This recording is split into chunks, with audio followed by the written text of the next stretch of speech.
1. Pengertian pasar bebas. Pasar bebas atau dikenal juga dengan perdagangan bebas adalah kebijakan di mana pemerintah tidak melakukan diskriminasi terhadap ekspor atau impor. 2. Macam-macam organisasi ekonomi. A. Masyarakat ekonomi ASEAN. 1. Pengertian masyarakat ekonomi ASEAN. Masyarakat ekonomi ASEAN merupakan salah satu pasar tunggal di kawasan Asia Tenggara, bertujuan untuk meningkatkan investasi asing di kawasan Asia Tenggara, termasuk Indonesia, yang juga akan membuka arus perdagangan barang dan jasa dengan mudah ke negara-negara di Asia Tenggara. 2. Latar belakang berdirinya. Pada bulan Oktober 2003 ketika KTT ASEAN di Bali, Indonesia menyatakan bahwa masyarakat ekonomi ASEAN menjadi tujuan dari integrasi ekonomi regional di kawasan Asia Tenggara yang akan diberlakukan pada tahun 2020. Namun demikian, nyatanya kita mengetahui bahwa tahun 2015 ini merupakan awal tahun diberlakukannya MEA. Hal tersebut sesuai dengan deklarasi Cepu yang merupakan salah satu hasil dari KTT ASEAN yang ke-12 pada Januari 2007. Pada KTT tersebut, para pemimpin ASEAN bersepakat untuk mengubah ASEAN menjadi daerah dengan perdagangan bebas, baik barang maupun jasa, investasi tenaga kerja profesional, dan aliran modal atau dana. 3. Tujuan utama MEA. A. MEA pun akan dijadikan sebagai kawasan yang memiliki perkembangan ekonomi yang merata. B. MEA akan dibentuk sebagai kawasan ekonomi dengan tingkat kompetisi yang tinggi. C. MEA sebagai pasar tunggal dan basis produksi internasional, Single Market and International Production Base, dengan elemen aliran bebas barang, jasa, investasi, tenaga kerja terdidik, dan aliran modal yang lebih bebas. D. MEA akan diintegrasikan secara penuh terhadap perekonomian global. Saya akan melanjutkan materi dari Javita. B. Yaitu ASEAN Free Trade Area atau AFTA. 1. Pengertian ASEAN Free Trade Area atau AFTA. AFTA adalah singkatan dari ASEAN Free Trade Area, yakni wujud dari kesepakatan negara-negara ASEAN yang tergabung untuk membentuk suatu kawasan yang bebas perdagangan. 2. Latar belakang berdirinya. AFTA terjadi karena adanya perubahan eksternal, yaitu ketika terjadi masa transisi dalam pembentukan tatanan dunia baru. Terjadinya perubahan internal berupa kemajuan ekonomi negara-negara anggota selama 10 tahun terakhir dan kurang menggembirakan hasil kerjasama ASEAN. Selain itu, perlunya untuk menggalang persatuan regional dalam meningkatkan posisi dan daya saing. 3. Tujuan AFTA. A. Menjadikan kawasan ASEAN sebagai tempat produksi yang kompetitif sehingga produk ASEAN memiliki daya saing kuat di pasar global. B. Menarik lebih banyak foreign direct investment. C. Meningkatkan perdagangan antar negara anggota ASEAN. C. Asia Pacific Economic Corporation atau bisa disingkat dengan APEC. 1. Pengertian Asia Pacific Economic Corporation.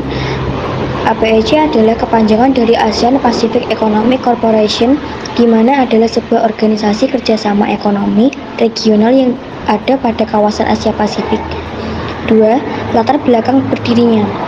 Pada saat pengusulan APEC, terdapat pertentangan dari negara-negara anggota dari sejarah berdirinya ASEAN, serta mengusulkan dibentuknya Kaukus Ekonomi Asia Timur yang anggotanya hanya negara di wilayah Asia saja, serta tidak memasukkan negara non-Asia seperti Amerika Serikat, Kanada, Australia, dan Selandia Baru. Akan tetapi, usulan dari ASEAN ini ditentang oleh negara-negara di kawasan Amerika, serta mendapat kritikan pedas oleh negara Jepang dan Amerika Serikat.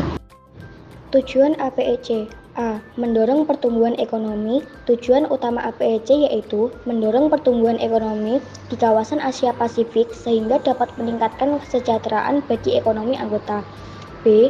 APEC sebagai forum ekonomi bertujuan mendorong serta memfasilitasi kegiatan perdagangan dan investasi yang lebih bebas dan terbuka di kawasan Asia Pasifik. C. APEC juga bertujuan untuk meningkatkan kerjasama antar negara anggota yang ditujukan pada pengembangan kapasitas ekonomi anggota. D. Uni Eropa, Masyarakat Ekonomi Eropa atau MEE. 1.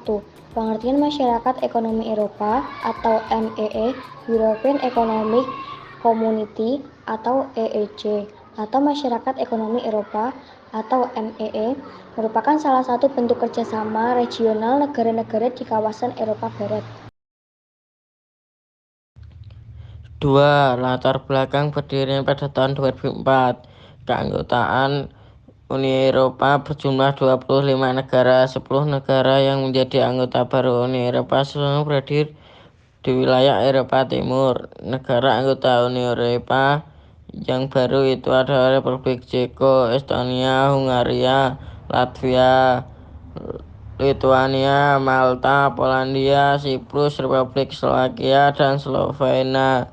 Pada tahun 2007, Bulgaria dan Rumania juga diharapkan bergabung dengan Uni Eropa. Sementara itu, permintaan Turki untuk menjadi anggota Uni Eropa masih ditangguhkan.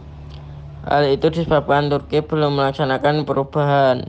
3. Tujuan MEE. A. Integrasi Eropa dengan cara menjalin kerjasama ekonomi, memperbaiki taraf hidup, melaksanakan perubahan. B. Memajukan perdagangan dan menjamin adanya persaingan bebas serta keseimbangan perdagangan antar negara anggota dan memperluas lapangan kerja. C. Menghapuskan semua rintangan yang menghambat lajunya perdagangan internasional. D. Meluaskan hubungan dengan negara-negara selain anggota MEE. World Trade Organization. 1. Pengertian WTO. WTO atau World Trade Organization adalah sebuah organisasi internasional yang bertujuan untuk mengatur perdagangan antar negara. 2. Latar belakang berdirinya. Perdagangan dunia merupakan satu-satunya badan internasional yang mengatur masalah perdagangan antar negara.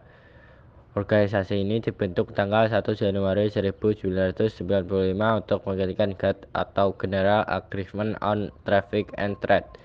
WTO terbentuk setelah dilakukannya perundingan putaran Uruguay dan atau Uruguay Ronde tahun 1986 sampai 1994. 3. Tujuan WTO. A. Meningkatkan kesejahteraan negara-negara anggota melalui perdagangan bebas. B. Membantu produsen barang dan jasa serta eksportif dan importif dalam kegiatan perdagangan. C. Mendorong lebih terbukanya perdagangan dunia. D. Menciptakan rangkaian aturan atau prinsip guna mengatur perdagangan internasional. E. Menyusun kewajiban anggotanya untuk menjalin persaingan sistem internasional non-diskriminatif. F. Menyediakan forum untuk membicarakan isu-isu perdagangan internasional. G. Menyediakan mekanisme penyelesaian perdagangan internasional.